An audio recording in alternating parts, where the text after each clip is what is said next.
नमस्कार, मेरा नाम है राही कपूर और आप देख रहे हैं ओपन भारत। इस समय की सबसे बड़ी खबर आपको बताएंगे कि पाकिस्तान में जो एक ट्रेन को हाईजैक किया है, जो बलूची लड़ाके हैं उन्होंने एक ट्रेन को हाईजैक किया है जिसमें लगभग 200 से ज़्यादा जो है वो बंधक हैं और उन्होंने मांग रखी है कि 48 घंटे के भीतर यदि हमारी मांगें पूरी नहीं की गई तो इन 200 बंधकों को मार दिया जाएगा। क्या है पूरी जानकारी आपको डिटेल में बताते हैं। पाकिस्तान के बलूचिस्तान में बड़ा आतंकी हमला हुआ है। बलूचिस्तान लिबरेशन आर्मी यानी BLA ने क्वेटा से पेशावर जा रही जफर एक्सप्रेस ट्रेन पर हमला कर दिया है और 200 से ज्यादा यात्रियों को बंधक बना लिया है।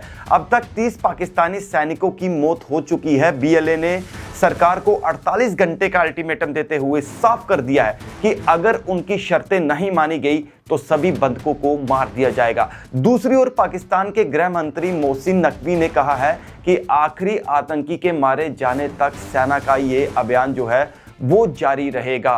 कैसे हुआ हमला अब मैं आपको जो है विस्तार से बताऊंगा। बलूचिस्तान के पहाड़ी इलाके में जहां संचार और सुरक्षा का अभाव है, BLA ने जफर एक्सप्रेस ट्रेन को निशाना बनाया। ट्रेन जब पीरू, कोनेरी और गद्राल के बीच सुरंग नंबर 8 से गुजर रही थी तभी अचानक भारी गोलाबारी शुरू की गई। हमले के दौरान आतंकियों ने ट्रेन को रोक दिया और उसमें सवार यात्रियों को बंधक बना लिया। BLA ने दावा किया है कि उन्होंने इस हमले में 3 पाकिस्तानी सैनिकों को मार गिराया है। वहीं पाकिस्तान की सेना का कहना है कि उसने जवाबी कार्रवाई में 13 बलोच लड़ाकों को ढेर कर दिया है। लेकिन इस संघर्ष में कितने लोग मारे गए हैं और कितने घायल हुए हैं इसकी कोई आधिकारिक पुष्टि अभी तक नहीं हो पाई है। 48 घंटे का अल्टीमेटम क्या है BLA की मांग। हमले के बाद BLA ने साफ कर दिया है कि वह इस ट्रेन के सभी यात्रियों को युद्धबंदी मान रहे हैं। उन्होंने पाकिस्तान सरकार को 48 घंटे का अल्टीमेटम देते हुए कहा कि अगर जेल में बंद बलूच नेताओं और जबरन गायब किए गए लोगों को रिहा नहीं किया गया तो सभी बंधकों की हत्या कर दी जाएगी। BLA के मुताबिक पहले 8 घंटे तक पाकिस्तानी सेना और वायुसेना ने उन्हें घेरने की कोशिश की लेकिन उन्हें पीछे हटना पड़ा। BLA के लड़ाके फिलहाल ट्रेन पर कब्जा जमाए हुए हैं और उनका कहना है कि अगर पाकिस्तानी सेना ने उन्हें रोकने की कोशिश की तो वह बंधकों की हत्या से नहीं हिचकिचाएंगे। रेलवे अधिकारियों ने बताया है कि ट्रेन का ड्राइवर गंभीर रूप से घायल है और आपदा राहत ट्रेन को मौके पर भेज दिया गया। सरकार ने बंधकों और मृतकों के आंकड़े साझा करने से इनकार कर दिया जिससे स्थिति और भी गंभीर हो गई है। गृह मंत्रालय का बयान आतंकियों को कुचल दिया जाएगा। यानी पाकिस्तान के जो गृह मंत्री हैं उन्होंने क्या कहा वो भी सुनाते हैं आपको। पाकिस्तान के गृह मंत्री मोहसिन नकवी ने साफ कर दिया है कि आतंकियों से निपटने के लिए पूरा सेना बल झोंक दिया गया है। उन्होंने कहा है कि निर्दोष नागरिकों पर हमला करने वाले आतंकियों के लिए कोई दया नहीं होगी। बचाव अभियान शुरू कर दिया गया है और आखिरी आतंकी के मारे जाने तक ऑपरेशन जारी रहेगा। बलूचिस्तान लंबे समय से पाकिस्तान सरकार के लिए सिरदर्द बना हुआ है। जम्मू कश्मीर के पूर्व DGP SP वैद ने एक बयान जारी करते हुए कहा कि पाकिस्तान एक बार फिर टूट की कगार पर पहुंच चुका है। उन्होंने बताया कि बलूचिस्तान के कई जिले अब सरकार के नियंत्रण से बाहर हो चुके हैं। यहां तक कि पाकिस्तान सांसद मौलाना फजल रहमान ने भी संसद में कहा था कि बलूचिस्तान के 6-7 जिले पूरी तरीके से आतंकियों के कब्जे में हैं। Zafar Express has been kidnapped or hijacked with 450 people because the army and the government of Pakistan has lost control over Balochistan. Balochistan, if you recall the statement of Maulana Fazlur Rahman in Pakistan Senate that 6 to 7 districts of Balochistan have total control of terrorists. There is no control of the Pakistan government or the Pakistan army.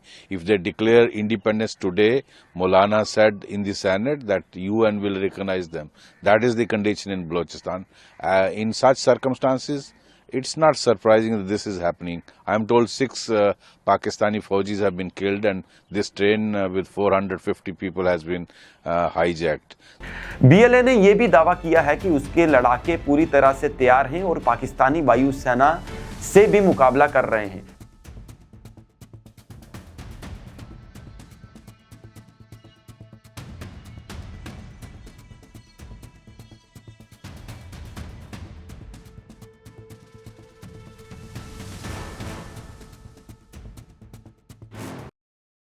The Indus is spinning out of control, नियंत्रण के बाहर जा रहा है। मौलाना diesel ने पाकिस्तान की parliament के floor पे कुछ ही दिन पहले कहा था कि 4-5 जिले हैं जो अपनी आज़ादी डिक्लेयर करने वाले, और साहब वो तो तकरीबन पाकिस्तान के कंट्रोल से तो बाहर है। बलूचिस्तान, जहाँ तक खैबर पख्तूनख्वा का सवाल है, तहरीके तालिबान पाकिस्तान, ये दोनों मिलके कत्ल गारत कर रहे हैं पाकिस्तान की फौज की।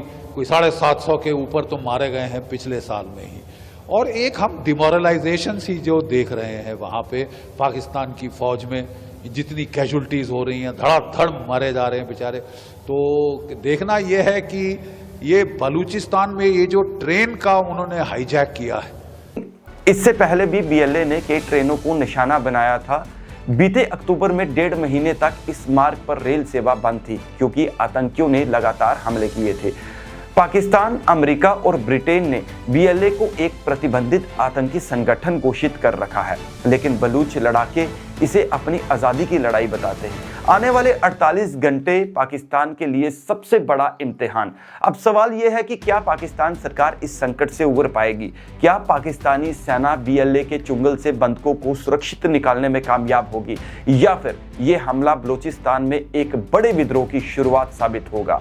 इसका जवाब 48 घंटे में, जो अगले 48 घंटे हैं, उनमें सामने आएगा। वहीं आपको बताना चाहेंगे कि आप हमारे इस चैनल को सब्सक्राइब जरूर करें और देखते रहिए ओपन भारत। हमारी इस खबर को लेकर नजर बनी हुई है, जैसे ही कोई जानकारी और हमारे पास आएगी तो आपके साथ जरूर साझा करेंगे। नमस्कार।